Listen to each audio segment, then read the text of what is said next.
За тригонометрийн эмхтгэлийн томьёо. Тэгэхээр синус альфа өнцгийг косинус руу шилжүүлэх шаардлага гардаг. Өөрөөр хэлбэл одоо энд байгаа синус альфа гэдэг функц нь юутэй тэнцүү вэ гэхээр яг энэ дээр байгаа өнцгүүд л дээ. Синус 90-с асах альфа нь косинус альфад тэнцүү. Синус 90 дээр нэмэх альфа нь косинус альфад тэнцүү. Синус 180-аас асах альфа нь синус альфад тэнцүү. Синус 180 дээр нэмэх альфа нь хасах синус альфад тэнцүү. Харин синус 270-аас асах альфа нь хасах косинус альфад тэнцүү гэх мэтчлэн явна. Харин косинусын хувьд косинус 90-аас асах альфа нь синус альфад тэнцүү. Косинус 90 дээр нэмэх альфа нь хасах синус альфад тэнцүү. Косинус 180-аас хасах альфа нь хасах косинус альфад тэнцүү гэх мэтчлэн явна. Тангсын хувьд тангс 90-аас асах альфа нь тангс альфад тэнцүү. Тангс 90 дээр нэмэх альфа нь хасах тангс альфад тэнцүү гэж хойшоо ингээ өнцгүүд нь явж байгаа. Тангс альфагийн хувьд өнцг нь 90-аас асах альфа үед тангс 90-аас асах альфа нь тангс альфа гэдээ адилхан явж байгаа. Тэгэхээр энэ функцүүд дээр өнцгүүд нь орж ирээд ямар утгуудтай ах вэ гэдэг зүйлийг харуул. Тэгэхээр бид нар бол асуудалгүйгээр өнцгүүд мэдэгдэжвэл синусыг косинус руу, косинусыг синус руу, тангсыг тангс руу, тангсыг тангс руу шилжүүлж чадхаар боллоо. Тэгэхээр энэ бол тригонометрийн эмхтгэлийн томьёо. Энэ томьёо байхад энэ хүснэгт байхад бид нар асуудалгүй нэг төрлийн бодлогуудыг бас бодож чаднаа гэсэн үг.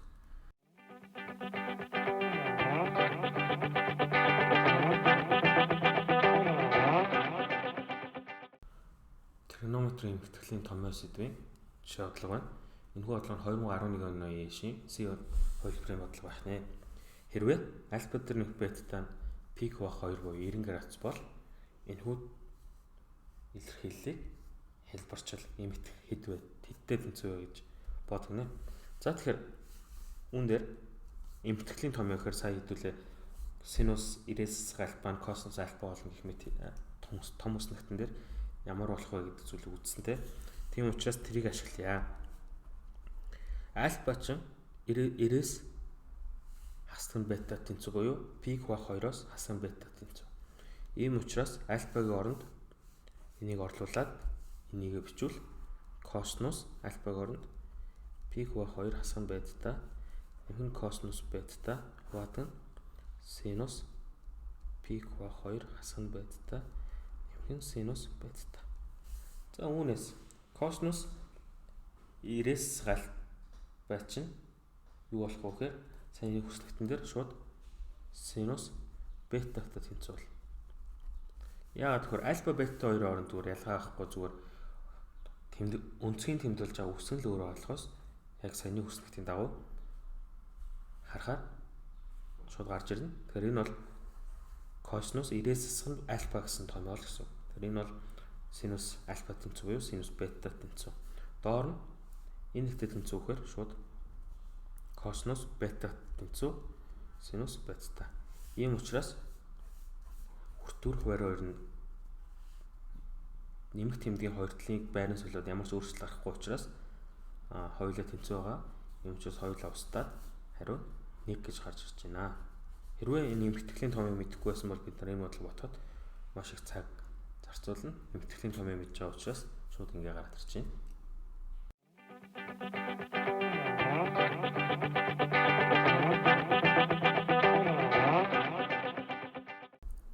За, синус 585 гэдэг өнцөг хэдтэй тэнцүү вэ гэсэн бодлого байлаа гэж бодъё. Ихэвчлэн ээж дээр ийм бодлого орж ирдэг. Энийг хэрхэн бодох вэ? За, тэгэхээр та бүхэн синус косинус гэсэн хоёр функц чинь 2π үетэй харин тангс гэсэн хоёр функц чинь π үетэй гэдгийг санаж байгаа биз? Ийм учраас 2π гэдэг чинь 360 градус. Харин π гэдэг чинь 180 градус. Үүнээс юу вэ гэхээр 360 градусыг нэмж өгөөд хасч өгөх буюу 360 градус тутамд давхцах. Ямар ч шийд утгын хувьд 360 градусууд ямар шийд давхцдаг байх. Харин энэ бол 180 градус тутамд ямар шийд давхцдаг утгын хувьд адилхан байдаг гэсэн үг. За тэгэхээр энэ бодлогын хувьд чинь синус 585 градусгаа өгсөн байгаа юм чинь өнцгөө жоох янзлая. Синус 360 градус дээр нэмэх нь энэ чинь 225 градус те. За тэгэхээр 2p үед буюу 360 градус тутамд авахцтай юм чинь синус 225 градустайгаа энэ утга ямар ч ялгаагүй тэнцүү болж таарж байна. Ийм учраас синус 225 болж байгаа. Синус 225 чи юу гэхээр 180 градус дээр нэмэх нь 45 градус гэсэн үг тийм. Тэгэхээр өмнөх хүснэгтээ санаж байвал та бүхэн синус 180 дээр нэмэх альфагийн утга чинь хасах синус 45 градус тэнцүү. За тэгэхээр синус 180 дээр нэмэх нь альфа тэнцүү хасах синус альфатай тэнцүү байдаг гэдэг хүснэгтийн дагуу юм байдаг учраас шууд энэ дээр ингээд гарч ирж байгаа. За тэгэхээр хасах синус 45 чинь утга нь язгуур дээр 2-ыг хуваах 2 хасах тэмдэг гарахаар энэ хүү синус 585 гэдэг шийдэж байна. Хасах язгуур дээр 2-ыг хуваах 2 гарч байна.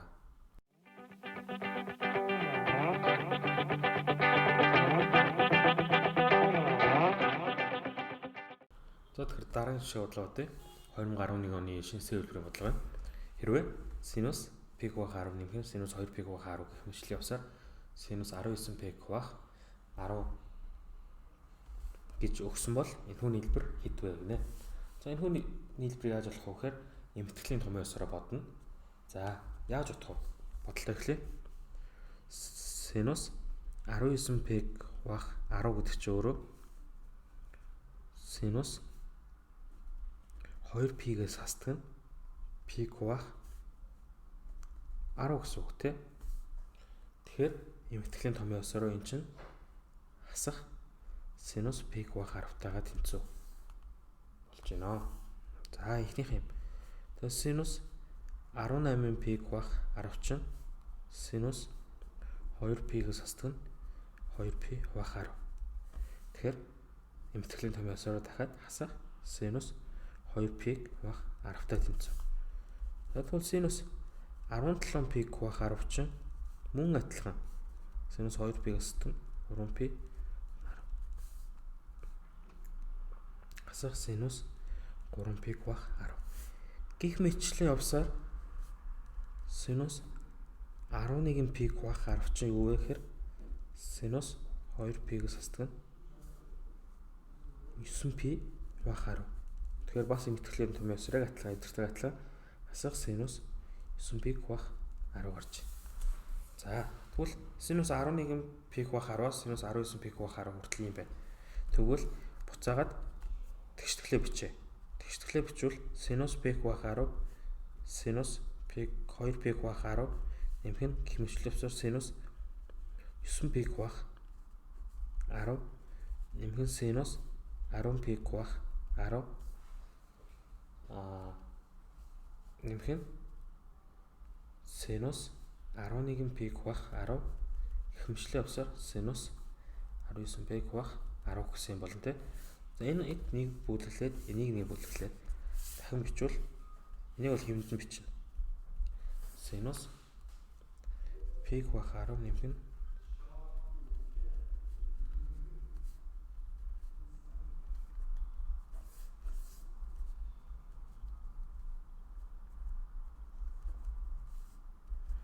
за үүнээс нэг өөрчлөлт гарч чаа. Синус 11 пи чинь 11 пик бах 10 чинь хасах синус 9 пик бах 10 нэмэх нь синус энэний дараа синус 12 пик бах 10 гарч байгаа шүү дээ. Тэр чинь юу гэхээр хасах синус 8 пик бах 10 гэх мэтчлэн явсаар эдгээр бүгдээрээ орж ирэхээр хамгийн сүүлд хасах синус пик бах 10 гарна.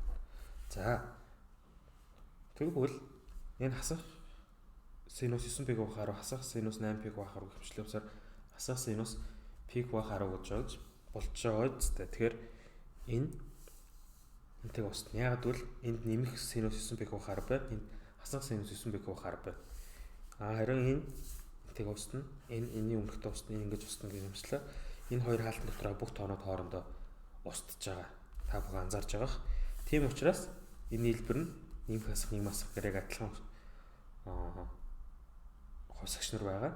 Адилхан тоонууд байгаа учраас устдаад зөвхөн синус 10π хуваах 10 буюу синус π гарч ирнэ. За тэгэхээр синус π-г утгач чинь 0 учраас энэхүү нийлбэр, энэхүү илэрхийллийн шийдэн 0 гэж гарч байна. Тэгээд эмэгтэйхлийн томьёогоор энэ нийт 19 ширхэг тооны нийлбэрийг ийм энгийн байдлаар олчиж байна.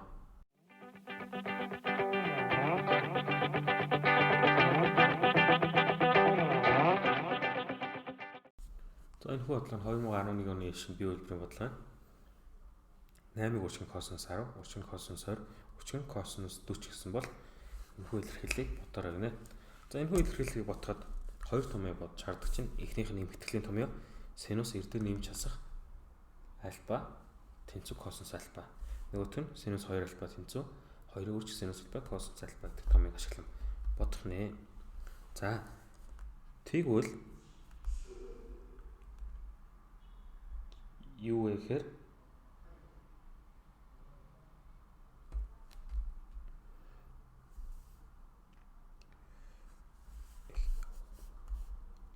синус 2 альфа гэдэг чинь синус 20 градус дээр авал 2-ыг үүсгэх синус 10 градус үүсгэх косинус 10 градус гэсэн үг шүү дээ.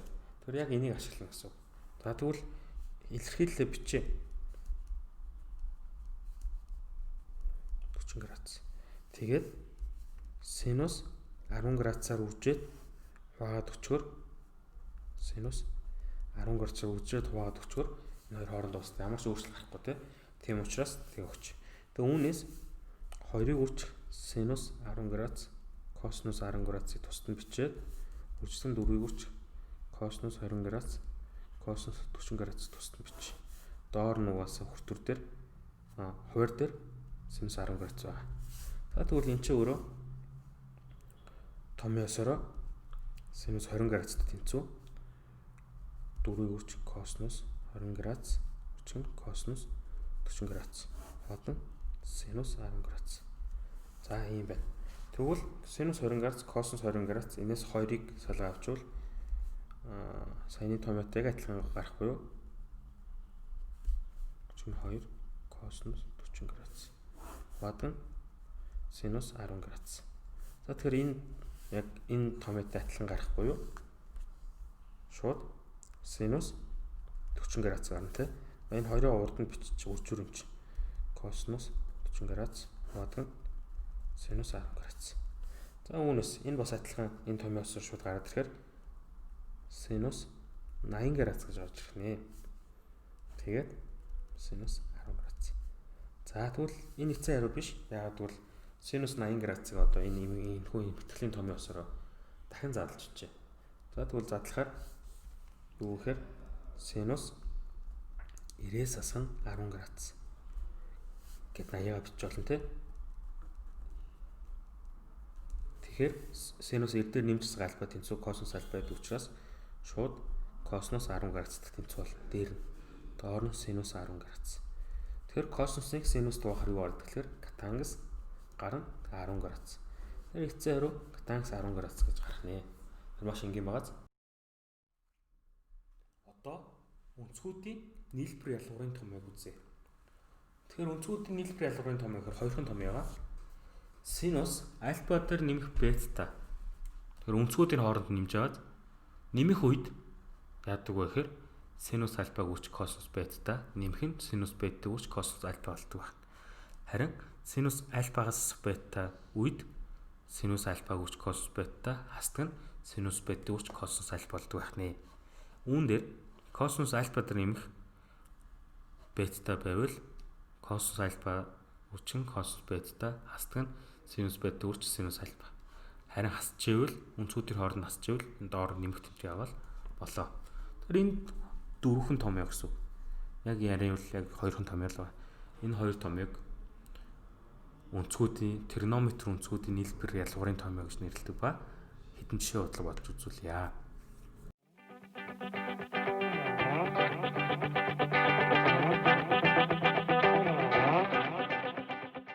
тэгэхээр өнцгүүдийн нийлбэр ялгуур гэдэг сэдвийн жишээ бодлого ба тээ. За косинус 75 градус сэдвтэй тэнцүү гэдэг бодлого байлаа гэж бодъё.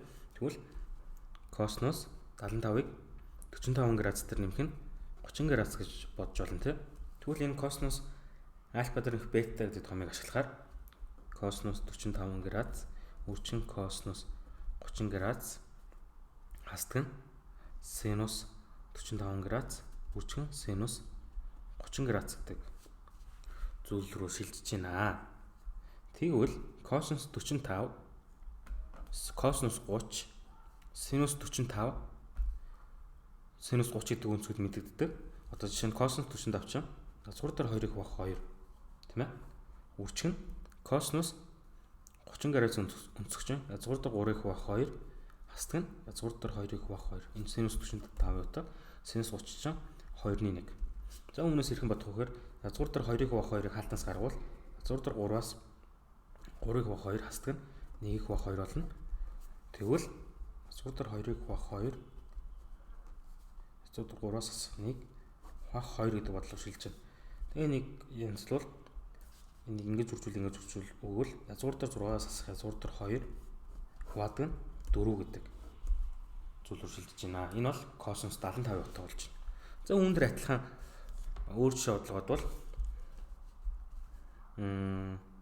синус 15 градус утгыг олдог олъё бүгдээрээ. За яаж болох вэ? Сая үтсэн томьёосоор синус 15 гэдэг чинь синус 45 градусаас хасдаг нь 30 градус гэсэн үг. Та бүхэн харж байгаа синус 45 градусаас 30 градус. За тэгвэл синус альфаас бета томьёогоор синус 45 градус үрчин косинус 30 градус хасдаг нь синус 45 градус синус 30 градус үрчин косинус 45 градус гэдэг томьёо задарж байна. Тэгвэл мөн адилхан та бүхэн энэ бүх утгуудыг мэднэ. За синус 45 ч өөрөө язгуур дээр 2-ыг хуваах 2. Тэгвэл косинус 30 градус чинь язгуур дээр 3-ыг хуваах 2 хасдаг нь косинус синус 30 чинь 1-ийг хуваах 2 үрчин энэ чинь язгуур дээр 2-ыг хуваах 2. Яг энэтэй адилхан тэгштгэл гарч байгаа учраас бүгдээрээ энэ хайраа өвчиж болно шууд. За тэгэхээр үүнээс харахад косинус 75 градус тэнцүү синус 15 градустай тэнцүү гардаг байна. Тэгвэл та бүхэн сайн санаж байвал өмнөх эмтгэлийн томьёон дээр косинус 90-с альфа тэнцүү синус альфад тэнцүү гэдэг томьёо байдаг шүү дээ. Тэгэхээр альфагаар 15 гэхээр косинус 90-с 15 тэнцүү синус 15. Үүнээс косинус 75 градус тэнцүү синус 15 градус гэдэг өмнөх томьёонуудаа баттгаа авчиж байна. Тэгэхээр өнцгүүдийн нийлбэр ялгуурын томьёог ийм байдлаар ашиглаж болно. Тэгээ мэддэхгүй өнцгүүдийг мэддэгдэг одоо яг туслах өнцгүүдэд ашиглаад ингэж бодож болох нэ. Тэр маш энгийн байгааз.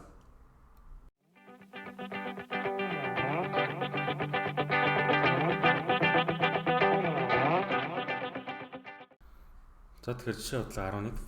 Хэрвээ косинус пик бах 14 дэх бета гэдэг нь хасах язгуур зур 7 бах 3-тай тэнцүү бол нөхөө синус 3 пик бах 7 хасах бета хий ол гинэ. За өнцгийн үед пик бах 14 эмхэн бета гэдэг өнцөг бол бидний сайн мэддэг 30 градус 45 градус 60 градус гэх мэт туслах өнцгүүдтэй адилхан үгээр мэддэхгүй. Ягаад гэвэл пи нь одоо 180 градус хуваах 14 гэхээр бутраад гарч байна. За нөгөө талаас 3 пик хуваах 7 хасан бета гэдэг өнцгөө шинжилгээ хийвэл мөн адилхан 3-ыг өрчих 180 хуваах нь 7 гэхээр бутраад гарч байна. Ийм учраас хэдүүлэг мэддэг туслах өнцгийг ашиглаж бодоход энэ бодлого бодогдохгүй гэсэн. За тэгвэл зүгээр энэ хоёр өнцгийн хоорондын хамаарлыг судлаад энэ өнцгтэр эхлээд косинус дотор энэ өнцгтэр энэ өнцгийг нэмээд үзье. За тэгэхээр яах вэ гэхээр энийг нэмэхээр 14-ний пи дээр нэмдэг нь 14-ний 6p энэ бета тоосч нэмэх бет тас бет очих. Тийм учраас 14-ний 7p буюу пик бах 2 90 градус гарч. Тэгвэл энэ үнцгээр энэ үнцгийг нэмэхээр 90 градус гарч байгаа гэсэн үг тийм. Тэгвэл бид нар сайн мэдэх юм итгэлийн томьёо чинь косинус 90-с альфа тэнцүү синус альфа гэдэг томьёог мэднэ шүү дээ. За тэгэхээр юу вэ гэхээр энэ үнцгийн оронд за зүгээр яг юу гэсэн үг вэ гэхээр 90-с альфа тэнцүү 90-с хасдаг нь 3 пи квах 7 хасна бета гэсэн үг байхгүй юу? Альфа нь тэгэхээр 3 пи квах 7 хасна бета. Тэгвэл эн чинь пи квах 14 нэмэх нь бета. За альфагийн оронд энийг бичээд 90-с хасчвал энэ үнц гарч ирж байна. Тэгэхээр бид нар энэ томьёогийн зүгээр харагдах байдал нь өөрчлөгдсөн байна л гэсэн үг. Тийм учраас косинус пи квах 14 нэмэх нь бета тэнцүү синус 3 пи квах 7 хасна бета гэсэн үг. Тэгэхээр энэний хариу нь хасах язгуур дор 7 квах 3 гарч байна. За маш энгийн багаз.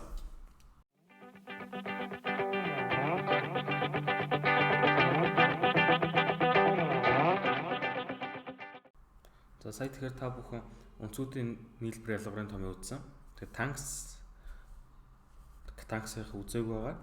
Тийм учраас одоо хэдүүлээ тэр гаргалаа юм гаргая. За тэгвэл танкс альфа тэнх бета гэдэг юу вэ? Тийм энэ одоо энэний томьёог хэдүүлээ бодно гэсэн үг багхгүй юу? Тэгвэл анх үзсэн томьёосоор синусыг косинус хуваах нь танкс альфа тэнх бета гэсэн үг. Тэгвэл та бүхэн сая энэ синусын альфа тэнх бета гэдэг томьёог үзсэн. Саяны хичээл дээр үзснээр синус альфа гурчин косинус бета нэмдэг нь синус бета гурчин косинус альфа. Харин косинус альфа тэнх бета ч юу вэ? Косинус альфа гурч косинус бета хасдаг нь синус альфа гурч синус бета гэж гарч ирж байна. За энийг одоо жоох юм битгий. Хүртэр байрыг нь хоёулыг нь энэ тоогоор хуваагаад өгч. Косинус альфа гурч косинус бетаар хуваагаад өгч. Тэгэхээр юу болох вэ гэхээр синус альфа косинус бета нэмэх нь синус бета косинус альфаг хуваадаг нь косинус альфа гурчин косинус бета. За хуваарь нь одоо хуваа косинус альфа гурч косинус бета хасдаг нь синус альфа гурч синус бета. За тэгвэл энийг муу адилхан косинус альфа гурч косинус бета хувааж өгнө шүү дээ. За тэгвэл одоо хүртүрт энэ хуваарьт энэ. Үүнээс харахад тус бүрд нь ингээд хуваагаад өгч болдог те. Тэгээд одоо синус альфа гурч косинус бетаг косинус альфа гурч косинус бета хуваалаа. Тэгвэл дээр юу болох вэ гэхээр синус альфа хуваах косинус альфа нэмдэг нь одоо энийг хуваахаар нэр урагдаад синус бета хуваадаг нь косинус бета гарнаа. Хүртүрт бол ийм гарч ийн. Хуваарьт одоо энэ хоёрыг хуваахаар косинус альфа гурч косинус бета косинус альфа гурч косинус бета хуваахаар нэг гарна хасдаг синус альфа хуваах косинус альфа үрчин синус бета хуваах косинус бета болно. За тэгвэл эн чинь тангенс альфа нэмдэг нь энэ тангенс бета хуваадаг нь нэгээс энэ тангенс альфа үрчин тангенс бета гарч ийна. Тэгвэл бидний одоо дараагийн томьёо тангенс альфа тэнх бета тэнцүү тангенс альфа нэмэх нь тангенс бета хуваадаг нь нэгээс тангенс альфа үрчин тангенс бета байх нэ. Энэ томьёог ийхүү гаргаж ирлээ. Тэгвэл та нар гэрийн талбарт тангенс альфагаас бетаг болохоорой. Тэгэхээр сая өнцгүүдийн нийлбэр ялгарын томьёог үзсэн бол одоо функцийн төвд нийлбэр ялгарын томьёог үзье. Тэгэхээр функцийн төвд синус гэдэг функц дээр синус гэдэг функцийг нэмэхээр юу гарах вэ гэдэг томьёог гэсэн үг л дээ. Тэгэхээр за синус альфа дээр синус бетаг нэмэхээр 2-ыг үрж 2 үнцгийн нийлбэр хуваах 2 үрждэг нь косинус 2 үнцгийн ялгуур хуваах 2. За ингээл харин синус альфагаас синус бета гэдэг нь 2-ыг үрждэг нь косинус 2 үнцгийн хэлбэр хуваах 2 үрждэг нь синус 2 үнцгийн ялгуур хуваах 2. За үүн дээр анхаарал синус альфагаас бета гарч байгаа учраас энэ дээр аль багас бетатаг асаад хувах 2 шүү. За. Харин дараачийн томьёоны хувьд косинус альфа дээр косинус бетатаг нэмэхээр 2-ыг үржих нь косинус 2 үнцгийг нийлбэр хувах 2 үржих нь косинус 2 үнцгийг ялгуур хувах 2. За үүн дээр ямар ч ялгаа байхгүй. За асуудал ахгүй. Косинус альфагаас косинус бета гэдэг нь 2-ыг үржих, асуу 2-ыг үржих нь синус альфа дээр нэмэх бета хувах 2 үржих нь синус альфагаас бета хувах 2.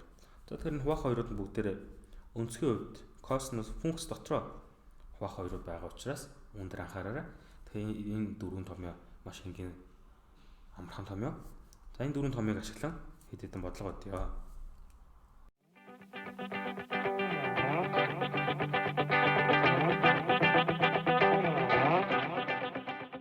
За тэгэхээр жишээ бодлого 13 дээрх дөрвөн өнцгүүдийн нийлбэр ялгуурын томьёог ашиглан энэ жишээ бодъё. За тэгвэл синус 34 градус дээр синус 26 градусын нэмэн хуваадаг нь косинус 64 градус дээр нэмэх нь косинус 56 градус. За тэгвэл энийг шууд эхний томьёогоор янзлж бодвол 20-ыг үржих нь синус 34 дээр нэмэх нь 26 градус хуваах нь 2. Үрждэг нь косинус 34-өөс хасдаг нь 26 градус хуваах нь 2. Болно. Хүртүрээ үт юм болно. Хуваарийн хувьд косинус дээр косинус нэмдэг томьёо гэхээр энэ томьёо. Тэгэхээр 20-ыг үржих нь косинус 64 дээр нэмэх 56 хуваах 2. Үрждэг нь косинус 64-өөс 56 хуваах 2. Градусын тэмдэглэгээ мартав. За тэгэхээр хоёрууд нь хоорондоо уучлаа. Синус 34 дээр 26 нэмэхээр чинь 60 хуваах 2 гэхээр 30 градус. Үрждэг нь косинус 34-өөс 26 хасгаар чинь 8 хуваах 2 гэхээр косинус 4 градус. Хуваадаг нь косинус 64 дээр 56 120 хуваах 2 гэхээр косинус 60 градус. Үрждэг нь косинус 4 градус. Тэгвэл косинус 4 градус, косинус 4 градус 2 устдаад синус 30 хуваах косинус 60 болж байна. За тэгвэл эмхтгэлийн томьёосоор за зүгээр шууд синус 30 утга чинь 2-1 косинус 60 утга чинь 2-1. Тэгэхээр шууд 1 гарна. Эсвэл синус 30 градус косинус 60 чинь өөрөө эмхтгэлийн томьёосоор синус 30 градус тэмцүү. Тийм учраас ингээд 1 гаргаж болно. За тэгвэл энэ бодлогын хувьд ингэж хариу гарах нэ.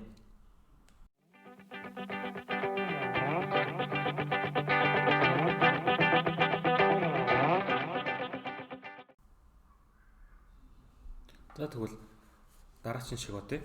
Танкс альфа дээр нэмэх танкс бета гэдэг томьёо байдаг. Энэ томьёог хэрхэн гаргах вэ гэдэг гаргалагын нийтүүлэг хамтдаа хийж томьёогоо өөрсдөө олж авцгаая. Тэгвэл танкс альфаг синус альфаг хуваах косинус альфа гэж хэлж бодно те. Нэмдэг нь танкс бетаг синус бетаг хуваах косинус бетаг гэж хэлж болно. За тэгвэл ийм хоёр бутгаатай болтлоо. Энэ хоёр бутгааг хоёулыг нь ижил хуваар өгвөл косинус альфа үржих косинус бета бол харин хуваар дээр синус альфа үржих косинус бета нэмдэг нь синус бета үржих косинус альфа. За тэгвэл энэ хүртүр дээр яг юу вэ? Энэ хаалт дотроо энэ байгаа зүйл болохоор синус альфа дээр бетаг гин томьёо доороо косинус альфа үржих косинус бета. За тэгэхээр танкс альфа дээр бета нэмэхээр томьёо ийм байдаг байх нэ. Тэгвэл ер нь синус косинусыг томьёог мэдчихвэл танкс болон катанксын томьёоны гаргалгаа бол ийм амархан хийж болно. За тэгвэл танкс альфагаас бета танкс бета гэдэг чинь яг саяныхтай адилханаар бодвол томьёо синус альфагаас бета хаваадаг косинус альфа хүчин косинус бета гарах нэ. Тэгвэл энэ ийм хоёр томьёот болчихлоо. За гурав дахь томьёо катангс альфа дээр нэмэх нь катангс бета. Тэгвэл яг энэ шиг гаргаснаар бодвол бидний сайн мэдэх синус альфа дээр нэмэх нь бета хаваадаг синус альфа хүчин синус бета гэж гарна. Харин катангс альфагаас катангс бетагийн томьёо синус бетатагаас асах альфа хаваадаг синус альфа орчин синус бета гэж гарах нэ. Өөрөөр хэлбэл хасах синус альфа асах бета хаваадаг синус альфа орчин синус бета гарч байна. Тэгэхээр эдгээр дөрвөн томьёог яг үүнтэй адилханаар ингэж гаргаж болно. Тэгээд томьёонууд бол ийм энгийн томьёонууд байна. Та бүхэн тэр цээжилж бодлогон дээр өргөн ашиглах шаардлагатай шүү.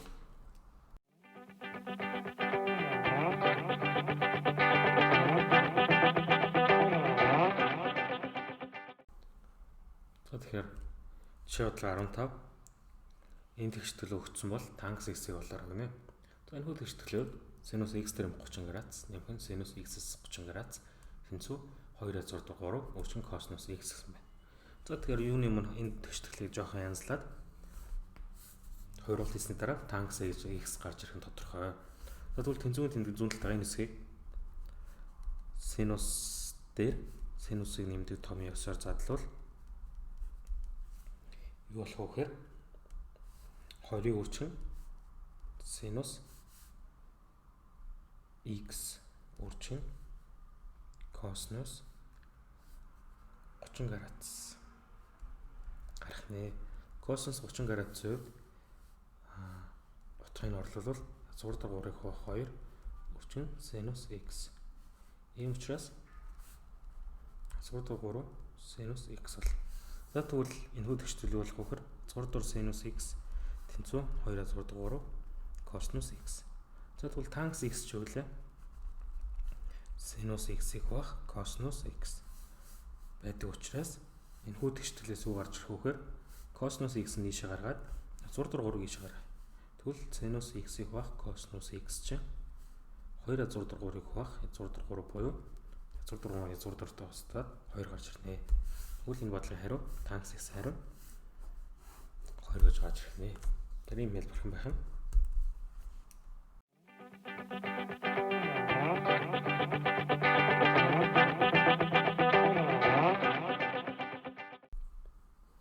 Бодлого 16 косинус x нь 6/3-ыг хуваах 4 гэж өгөгдсөн бол энэхүү тэгштгэлийн энэхүү илэрхийллийн шийдний хэд вэ? Энэхүү илэрхийлэл хэд тэнцүү вэ гэсэн бодлого байна.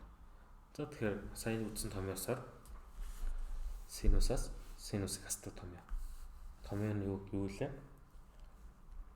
Синус альфагаас хасдаг синус бета тэнцүү 2-ыг үржих синус альфагаас бета хуваах 2 үржих косинус альфа тэнэг бета хуваах 2 гэж гарч байна. Тэгэхээр энэ хүү томьёог ашиглаж шууд энэ бодлогонд орлуулвал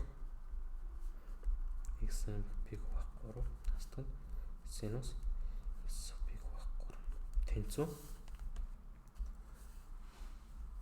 2-ыг үржих синус энэ үнцгтэр энэ үнцгөөс энэ үнцгийг хасаад 2 туухаар π хуваах 3 гарч ийн үрждэг косинус энэ үнцгтэр энэ үнцгийг нэмээд 2 туухаар x гарч ийн.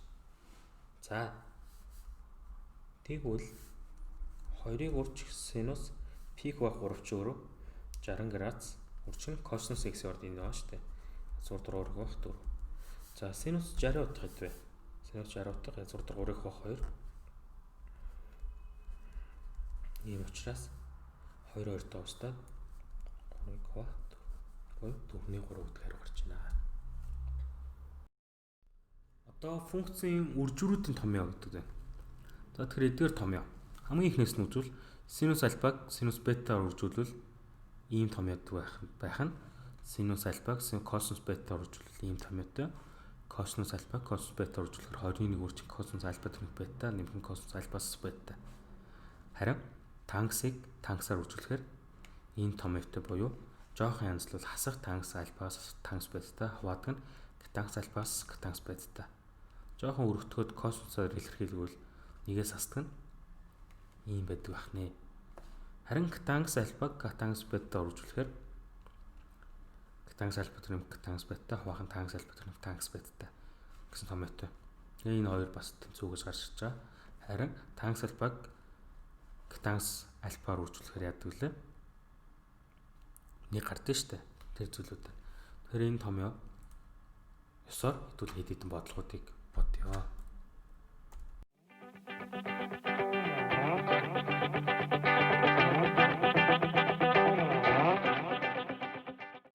За дараагийн жишээ бодлого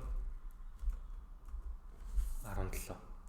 Синус 75 градусыг үрждэг синус 15 градус. Энэ илэрхийлэл утга хэдвэ?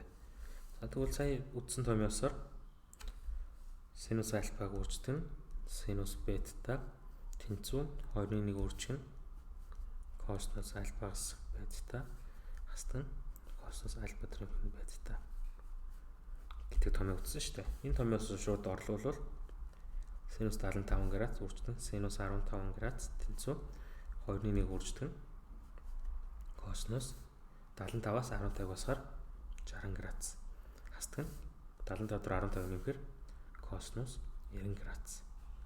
За тэгвэл энэ тэгштэл хариу 2-1 үржих косинус 60 2-1 хастдаг косинус 90 дээр 0